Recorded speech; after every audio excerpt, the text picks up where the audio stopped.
하나님은 세상을 창조하셨고 당신께서 창조한 모든 만물을 사랑하세요. 하지만 하나님께서는 구약시대에 보니까 한 민족을 특별히 택하시고 보호하고 인도하세요. 바로 이스라엘이에요. 자, 또한 하나님께서 다른 곳과 구별을 해서 특별히 관심 갖는 땅이 있으신데 그 땅이 바로 선민 이스라엘 사람들이 살아갈 가나안 땅이에요.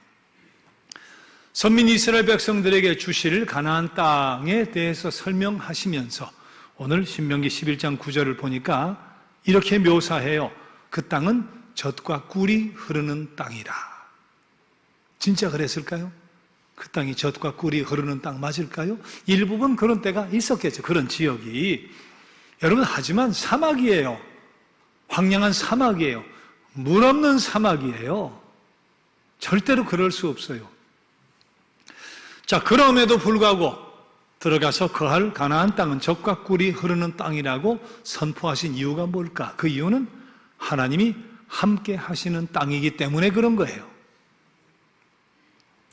비록 광야지만 하나님이 동행하시고 하나님이 함께 하시고 하나님이 친히 위험과 어려움 속에서 지켜주시면 젖과 꿀이 흐르는 땅이 되는 거니까. 택함받은 우리도 처한 상황이 겉보기에는 메마른 광야 같고 사막 같고 그래도 하나님 함께 하시면 그곳이 젖과 꿀이 흐르는 땅이 될 줄로 믿으시기 바랍니다. 5년 전 우리 여기에 새성전 짓고 입당했을 때 천문학적인 49억의 빚을 지고 들어왔던 막막한 성전도 하나님 동행 가시고 보호하시니까 젖과 꿀이 흐르는 땅이 돼버렸잖아요. 자, 그런데 하나님께서 황량한 사막도 젖과 꿀이 흐르는 땅으로 만들어내겠다, 그렇게 약속을 하시고서 어떻게 돌보시겠다고 말씀하세요? 자, 오늘 신명기 11장 14절 15절 보세요. 여호와께서 너희의 땅에 이른 비 늦은 비를 적당한 때 내리시리니 너희가 곡식과 포도주와 기름을 얻을 것이요 또 가축을 위하여 들에 풀이 나게 하시리니 내가 먹고 배 부를 것이라. 이른 비는 뭐예요? 씨 뿌리는 파종기에 오는 비예요. 늦은 비는 뭐예요? 추수할 때 오는 비예요. 이른 비와 늦은 비는 그의 농사의 성패를 결정짓는 가장 중요한 요소인데 하나님께서 이른 비와 늦은 비로 환경적인 조건까지 완벽하게 충족을 시켜주시겠다는 거니까 메마른 사막이지만 젖과 꿀로 만들어 가시는 하나님의 계입을 이야기하시는 거예요. 하나님의 돌보심의 약속이에요.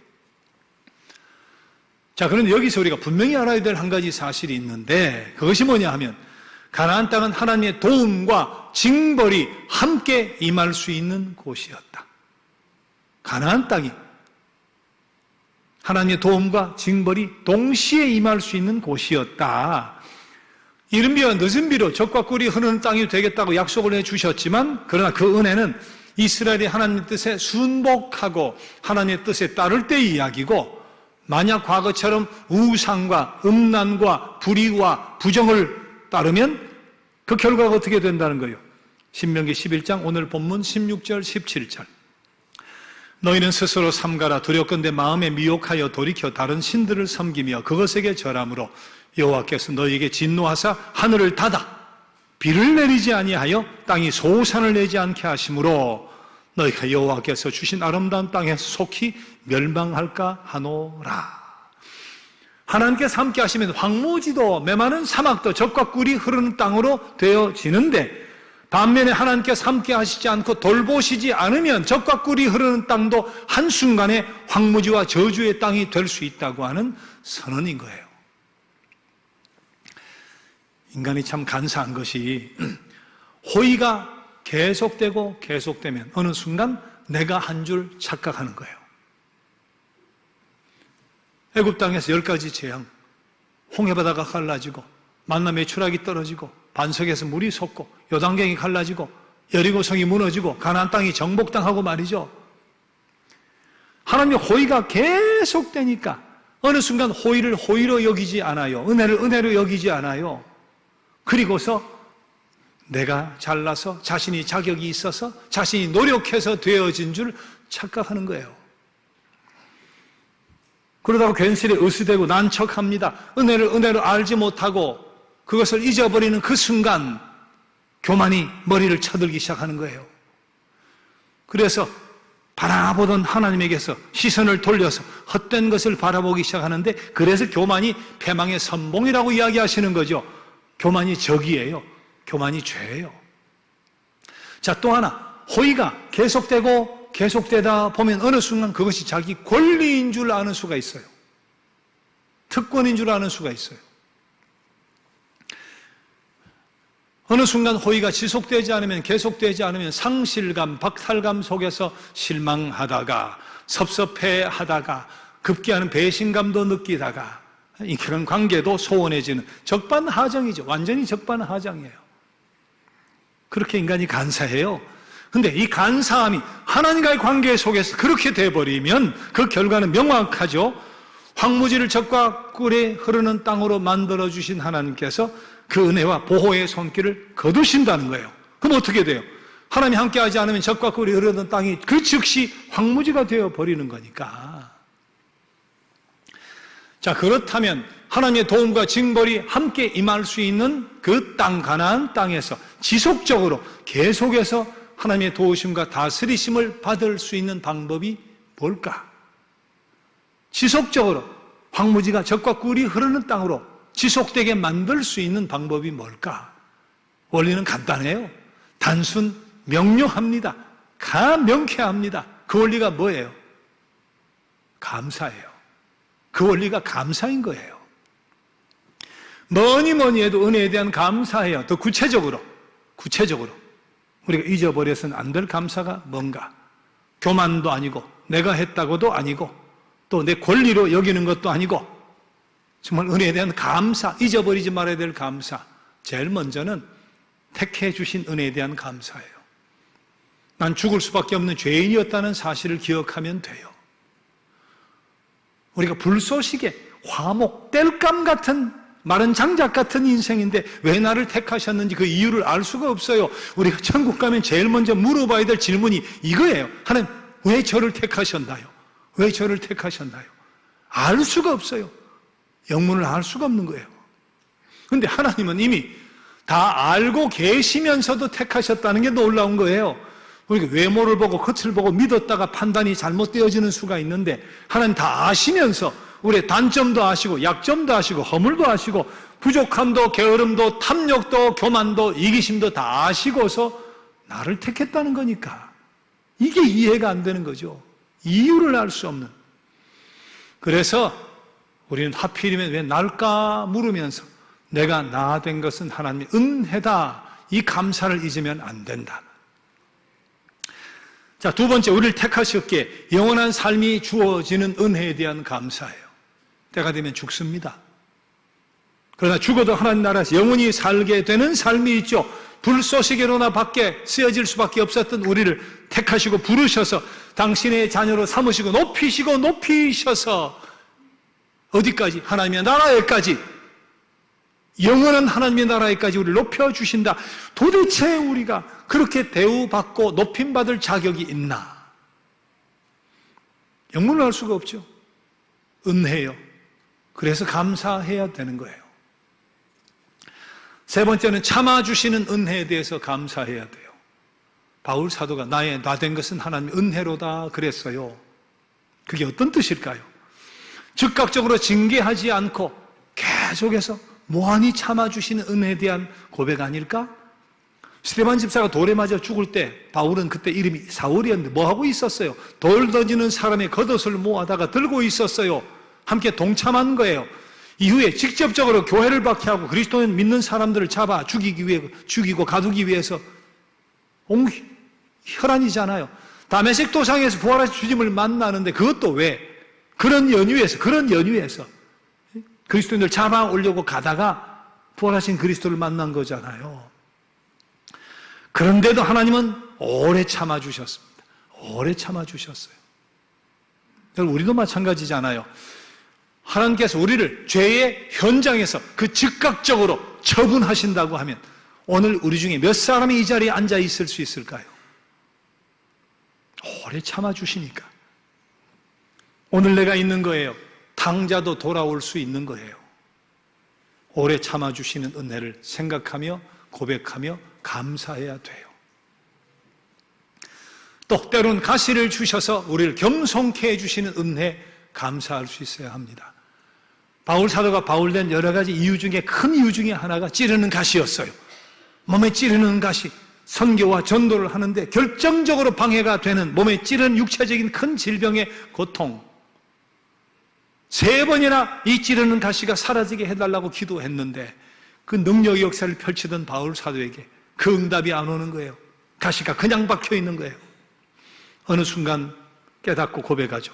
더 이상 교만하지 말라고 내 안에 남겨놓으신 하나님의 은혜다. 내 은혜가 족하다. 이미 받은 은혜로 나는 분에 넘친다. 그렇게 고백하게 됐죠. 모든 것을 배웠을 때 겸손을 배우지 못하면 사람 노릇을 할 수 없다. 그런 말이 있습니다. 한 걸음 더 나아가서 모든 것을 배웠는데 겸손을 배우지 못하면 사람 노릇이 문제가 아니고 우리는 하나님의 자녀 구실하기가 힘드는 거예요. 조금 나아졌다 싶으면 으스대고, 좀 여유 있다 싶으면 거드름 피고, 좀 높아졌다 싶으면 오만불손한 것이 인간이에요. 그러다가 이스라엘이 넘어지고 자빠지고 망하고 반복하는 거잖아요. 하나님은 교만한 자를 물리치시고 겸손한 자를 가까이 하신다 그랬습니다. 겸손이 복이에요. 겸손이 복의 통로예요. 그래서 겸손이 큰 은혜입니다. 나에게 찌르는 가시 같은 가시를 두셔서 나를 겸손케 하신다면 그것도 하나님의 은혜로 감사해야 될 제목이죠. 자, 그런데 5번째, 나 같은 것을 택하시고 영생을 선물로 주신 하나님께서 이 땅 살아가는 동안도 무한히 무조건적인 은혜를 베풀어 주시기로 작정하셨는데 그것이 바로 함께 하시는 은혜예요. 함께 하시는 은혜. 우리가 경험을 통해 잘 알고 있듯이 이 땅의 삶이 그렇게 만만치가 않습니다. 즐거움이 있는가 하면 고통이 있어요. 승리가 있는가 하면 패배가 있어요. 성공이 있는가 하면 실패가 있어요. 산봉우리가 있는가 하면 골짜기가 있어요. 삶에서 이것이 반복이 됩니다. 끊임없이 반복이 됩니다. 그런데 평소는 물론이지만 삶의 암흑기, 깊은 골짜기 속에 놓여졌을 때도 우리가 꼭 명심해야 될 사실이 있죠. 그것이 뭡니까? 그 순간에도 하나님이 나와 함께 하신다는 사실이에요. 시편 시인이 고백하잖아요. 내가 사망의 음침한 골짜기를 지날지라도 난 해받을 것을 두려워하지 않는다. 왜? 주께서 나와 함께 하시기 때문이다. 예수님 부활하고 승천하시기 직전 마지막 남겨놓으신 말씀이 뭐예요? 볼지어다 내가 세상 끝날까지 너희와 항상 함께 있으리라. 우리가 약속의 말씀을 끝까지 붙들어야 돼요. 언제까지나 함께 해주시는 하나님의 사랑을 믿고 그 은혜에 감사해야 된다.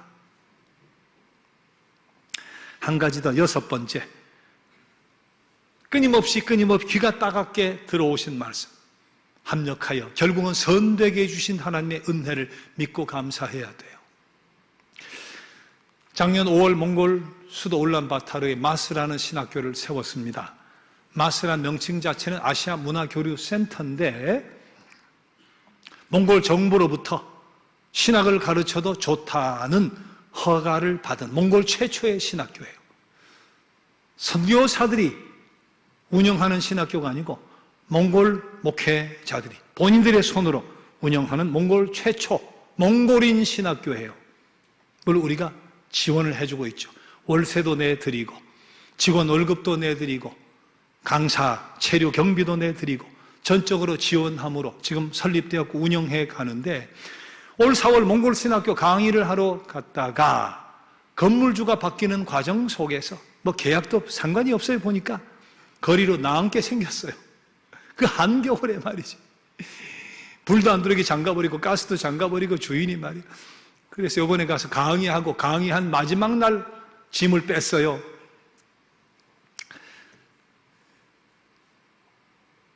그때 자금 준비는 안 됐지만 건물을 봐야 되겠다. 이래가지고는 안 되겠다 하고 새 건물을 봤는데 3억 원인데 정말 좋은, 놓칠 수 없는 건물이었어요. 위치 좋고 평수 좋고 가격 좋고 미래 전망 좋고 다시는 올 것 같지 않으라는 기회라는 생각이 들었는데, 그런데 우리도 건축빚이 있는 터에 별다른 대안이 없어 지내다가 누가 웃돈을 주고 사버렸어요. 그러다가 최근 신학교 건물 구입을 위한 헌신자가 생겨나서 본격적으로 추진을 하게 됐는데 전에 것만은 못하지만 건물을 하나 찾았습니다. 계약금을 보냈습니다. 나머지 더 많은 대금은 우리 선교하러 도착한 바로 뒷날 지불하고 그리고 입당 예배까지 드릴 준비를 하고 갔어요. 수년 전 몽골교회 총회라 할 수 있는 복음주의 협회 건물을 우리가 사드렸어요. 이제 신학교 건물까지 몽골교회에 바치면 우리가 할 일을 다 하는 거다. 그런 설레이는 마음, 그런 흥분된 마음, 또 이젠 홀가분해지는 그런 마음을 가지고 비행기를 탔는데 공항에 도착을 하니까 우리 비행기 내리기 2시간 전에 건물주가 딴 사람에게 줘버렸다는 거예요. 이런 계약이 어디 있어요? 이런 황당한 일이 세상에 어디 있어요? 있을 수 없는 일이. 숙소에 짐을 풀고 저녁 식사를 하고 나니까 7시인데 뒷날이 금요일이에요. 몽골도 토, 주일, 일요일은 부동산 중개업자가 일을 안 합니다. 은행도 문을 닫습니다. 시간이 없어요. 방법이 없는 거예요. 급하게 중개인과 연락을 해서 목요일 밤 도착한 그날 밤 10시에 건물 2개를 봤어요. 그것도 기가 막히게 밤 10시에 건물을 볼 수 있다는 거죠. 그 중에 하나가 마음에 드는데 우리가 생각한 것보다 훨씬 비싸요. 대표가 외국 나가 있어 협상도 안 돼요. 자, 뒷날 금요일 오후 4시에 하나를 더 보게 됐는데 자, 오후 4시에 가서 건물에 들어가서 보니까 이게 아파트 건축을 하는 회사의 큰 사무실인데 건축회사다 보니까 얼마나 세련됐는지 돌에서부터 벽 리모델링 해놓은 까지 얼마나 세련이 됐는지 유리로 칸막이를 해놨는데 한 15명, 20명 직원들이 일을 하는데요. 또 이쪽은 방음이래, 방음유리이래요. 외국인이 호감을 보이면 가격을 설정했다가도 올리는 일이 비일비재하다고 하던데 우리가 원하는 선으로 조정이 그 자리에서 됐어요. 그 시로 양쪽 변호사를 불렀어요. 그리고 계약이 진행이 되고 대표자 사인을 했어요. 한국 돈이 몽골 돈의 2.52배, 그날 은행 환율이 2.52배여서 그것으로 환산을 해서 계약서에 금액을 작성을 했는데 사인도 하고 말이죠. 자, 몽골 마스를 운영하는 대표 뭉크다우 목사님 딸이 몽골어로 이렇게 읽어보더니 아니 우리도 옛날에 암시장이 있었잖아요. 달러 남대문 같은 때 그렇게 많이 바꾸는가 봐요. 시장에서 시중 달러 시장에서 오늘 2.63이다 하고 이야기를 했어요. 그 건축회사의 대표가 셋인데 셋 다 젊은 여자입니다. 몽골인, 여성 파워 굉장합니다. 굉장합니다. 세 대표가 논의를 한참 하더니 그 중에 연장자 되는 한 사람이 2.60으로 하라고 법무사를 불러다가 이야기를 하는 거예요. 이미 서명이 완료가 됐는데 2.52가 2.60배가 되면 우리 돈 1,000만 원이 절약이 됩니다. 그런데 다음날 환율이 2.43으로 떨어졌어요. 그런데 이미 절반은 환전을 했어요, 우리가. 나머지 절반은 계약서에 2.60으로 계산하기로 계약서에 명시를 했어요. 그래서 계산해 보니까 우리가 3,200만 원을 번 거예요. 그렇게 계약을 마치니까 밤 10시예요. 다음날 토요일 회사가 하루 만에 집기를 다 뺐습니다.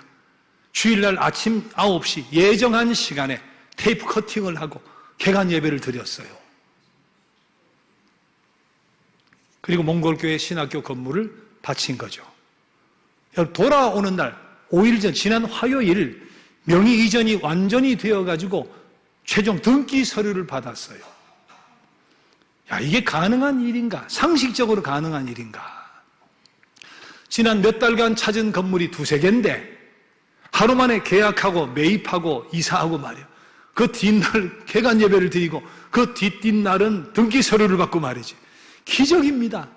있을 수 없는 기적입니다. 단기팀이 출발하던 목요일 그날 아침 7시부터 12시간, 금요일, 토요일, 사흘간 12시간 교원들이 본당에 와서 저 영화부실에서 릴레이 기도를 했어요. 그 사흘 동안 되어진 일이에요. 새벽에 합심해서 기도했어요. 가정에서 개인이 중보의 기도를 드렸어요.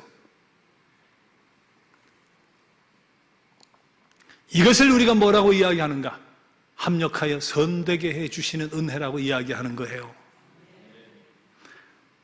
다시는 그런 건물을 찾지 못하리라. 생각했던 애초의 건물보다 더 세련됐습니다. 예. 더 값어치가 있습니다. 근데 훨씬 싸게 샀습니다.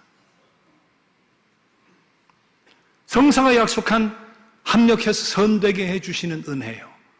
이런 합력선의 극적인 은혜를 우리가 이번에 경험을 한 거예요. 택하여 주신 은혜, 영원한 삶의 은혜, 참아주시는 은혜, 가시를 주셔서 겸손케 하시는 은혜, 함께 하시는 은혜, 마침내 모든 것이 합력하여 선되게 하시는 은혜, 이 진리를 터득하고 이 은혜를 깨닫기만 하면 원망도 불평도 없는 승리의 신앙생활을 할 수가 있는 거예요. 이 은혜를 누리고 맛보고 사는 것이 바로 신앙생활이에요. 이 감사와 이 은혜로 예배 드리는 맥주 감사 주일이 되기를 주님의 이름으로 축원합니다. 하나님의 도움과 징벌이 함께 임할 수 있는 가나안 땅에서 계속해서 황무지가 젖과 꿀이 흐르는 땅에 되게 하기 위한 또 하나의 비결이 있어요. 그것이 신명기 13절 14절 오늘 본문 말씀입니다. 같이 읽어봅시다. 내가 오늘 너희에게 명하는 내 명령을 너희가 만일 청종하고 너희의 하나님 여호와를 사랑하여 마음을 다하고 뜻을 다하여 섬기면 여호와께서 너희의 땅에 이른 비 늦은 비를 적당한 때에 내리시리니 너희가 곡식과 포도주와 기름을 얻을 것이요. 황무지도 젖과 꿀이 흐르는 땅이 되게 하기 위한 비결이 뭐라 그랬어요? 청종하고 사랑하고 섬기면, 청종하고 사랑하고 섬기면 이른 비와 늦은 비가 적당한 때 내리게 해주겠다. 청종하고 사랑하고 섬기면, 청종하고 사랑하고 섬기는 더 구체적인 방법을, 실질적인 방법을 제시해 주셨어요. 오늘 본문 11장 18절 이하의 말씀 같이 역시 읽어봅시다. 이러므로 너희는 나의 이 말을 너희의 마음과 뜻에 두고 또 그것을 너희의 손목에 매어 기호를 삼고 너희 미간에 붙여 표를 삼으며 또 그것을 너희의 자녀에게 가르치며 집에 앉아 있을 때든지 길을 갈 때든지 누워 있을 때든지 일어날 때든지 이 말씀을 강론하고 또 내 집 문설주와 바깥문에 기록하라. 이렇게까지 그 말씀을 손목에 메고 이마에 붙이고 문설주에 붙이고 일어나도 앉아도 말이죠. 이렇게까지 하나님의 말씀을 청종하고 사랑하고 섬기라는 말씀이죠. 그러면 계속해서 황무지도 젖과 꿀이 흐르는 땅이 되게 해 주시겠다는 약속이에요. 여러분, 복은 땅의 문제가 아닙니다. 환경의 문제가 아닙니다. 조건의 문제도 아닙니다. 복은 무슨 문제예요? 하나님 함께 하심의 문제고 돌보심의 문제예요. 하나님의 백성이 은혜에 감사할 줄 알고 때론 시련과 고통 속에서도 택하여 주신 은혜, 영원 삶의 은혜, 참아주신 은혜, 가시를 주셔서 겸손케 하시는 은혜, 함께 하시는 은혜, 마침내 모든 것이 합력하여 선되게 하시는 그 은혜를 믿고 끝까지 감사할 수 있느냐 하는 문제예요. 그리고 어떤 상황 속에서도 실족하지 아니하며 하나님 청종하고 사랑하고 섬기느냐 하는 문제예요. 그렇게만 하면 어떻게 해주신다고요? 신명기 11장 12절 그 약속 말씀 같이 읽어봅니다. 내 하나님 여호와께서 돌보아 주시는 땅이라 연초부터 연말까지 내 하나님 여호와의 눈이 항상 그 위에 있느니라. 함께 일어나셔서 지금까지 지내온 것은 주의 은혜라 찬양 드리겠습니다.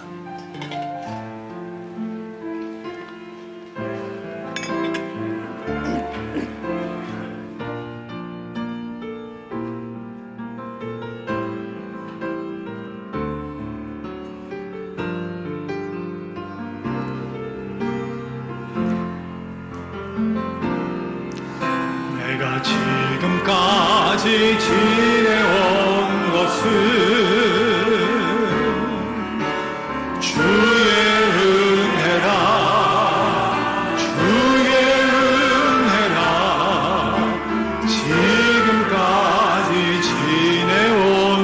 것은 하나님의 자녀 된 것은 하나님의 자녀 된 것은 주의 은혜가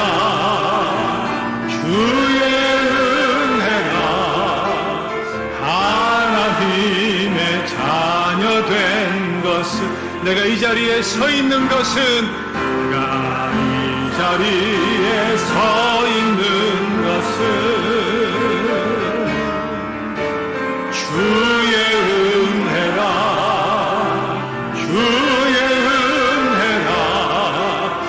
이 자리에 서 있는 주의 은혜라 지금까지 지내온 것은 주의 은혜가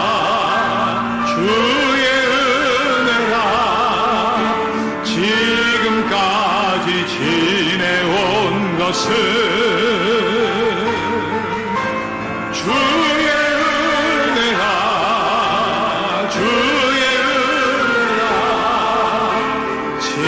지금까지 주의 은혜라 하나님의 자녀 된 것은 주의 은혜가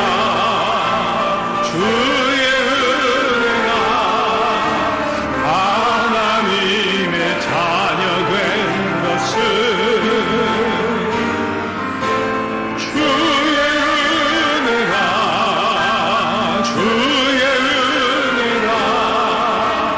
하나님의 주의 은혜라 이 자리에 서 있는 것은 주의 은혜가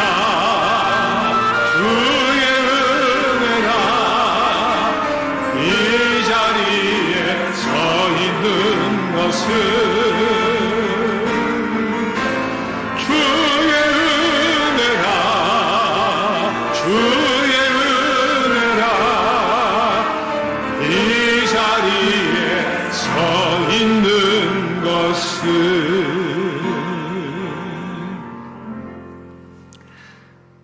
이제는 참 감사한 맥주감사 주일에 주님의 살과 피에 참여하면서 은혜에 대한 감사와 말씀에 대한 청종을 다짐하면서 계속해서 하나님 함께 하시는 젖과 꿀이 흐르는 땅을 향하여 나아가야 할 주님의 택하신 모든 백성들 위해 이들의 삶 가운데 우리 주님의 그 크신 은혜와 하나님 아버지 한없으신 사랑하심과 성령님의 인도와 보호와 함께 하시는 은총의 손길이 언제까지나 함께해 주시옵기를 간절히 축원합니다. 아멘.